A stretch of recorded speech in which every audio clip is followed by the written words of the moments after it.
વડાપ્રધાન શ્રી નરેન્દ્રભાઈ મોદીના નેતૃત્વની કેન્દ્ર સરકારનું 2024-25ના વર્ષનું બજેટ વિકસિત ભારતનું સુરેખ પથ કંડારતું સર્વગ્રાહી અને સર્વસ્પર્શી બજેટ છે.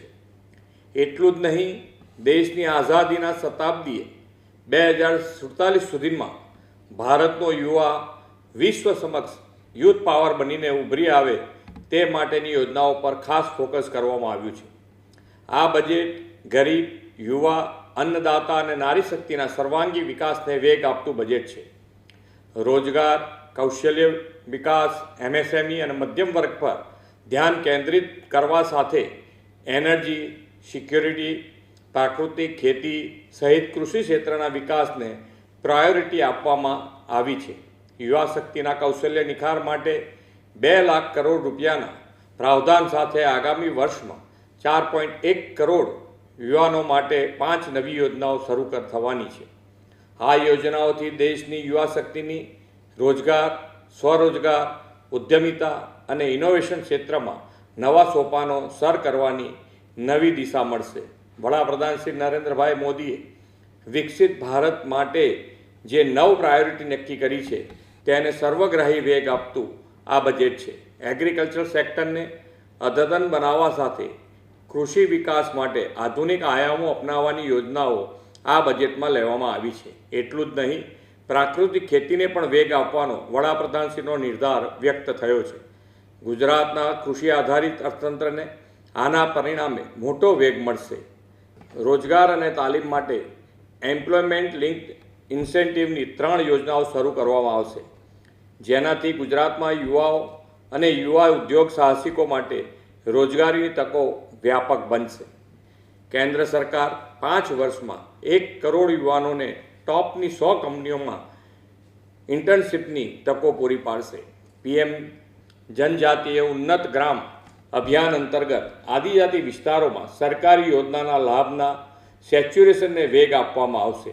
ગુજરાતના ઉમરગામથી અંબાજી સુધીના આદિવાસી વિસ્તારના આદિજાતિ બાંધવોને પણ તેનો લાભ મળશે. ગુજરાતના ઔદ્યોગિક વિકાસમાં MSME એ બેકબોન સમાન છે. આ બજેટમાં કરવામાં આવેલી વિશેષ જોગવાઈઓથી MSME સેક્ટરને બૂસ્ટ મળશે.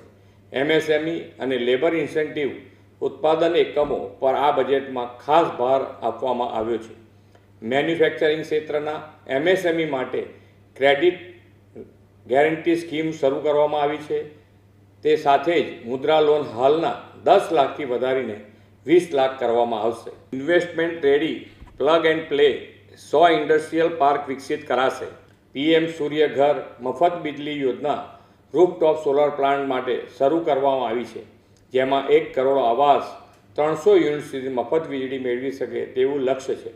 ગુજરાત આ યોજનાના અમલમાં પણ અગ્રેસર છે અને આ વર્ષના બજેટમાં એનર્જી સિક્યોરિટી માટેના પ્રાવધાનથી ગુજરાતની અગ્રેસરતા વધુ ગતિમય બનશે.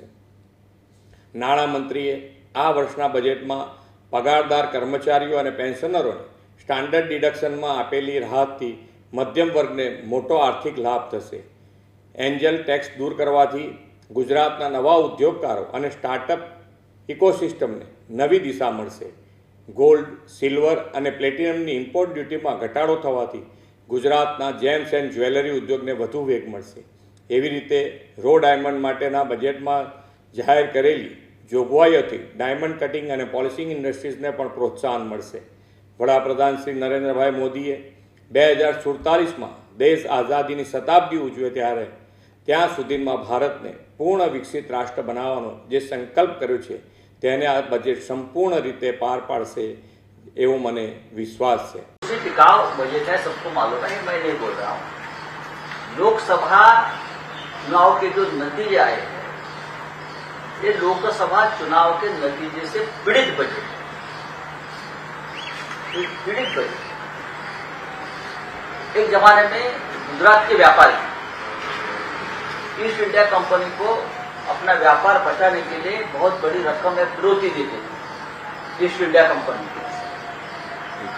मुझे लगता है वही व्यापारी मंडल ने देश की तिजोरी से बिहार के नीतीश कुमार जी और आंध्र प्रदेश के चंद्रा बाबू, ये दोनों को अपनी सत्ता बचाने के लिए गिरोह की। अब ईस्ट इंडिया कंपनी की जगह एक गुजराती व्यापार मंडल आया और ये ईस्ट इंडिया कंपनी अपनी सत्ता, अपना व्यापार बचाने के लिए, अपना बिजनेस बचाने के लिए बड़ी रकम सरकार के तिजोरी से दे रहे। मैं उसे बजट नहीं मानता।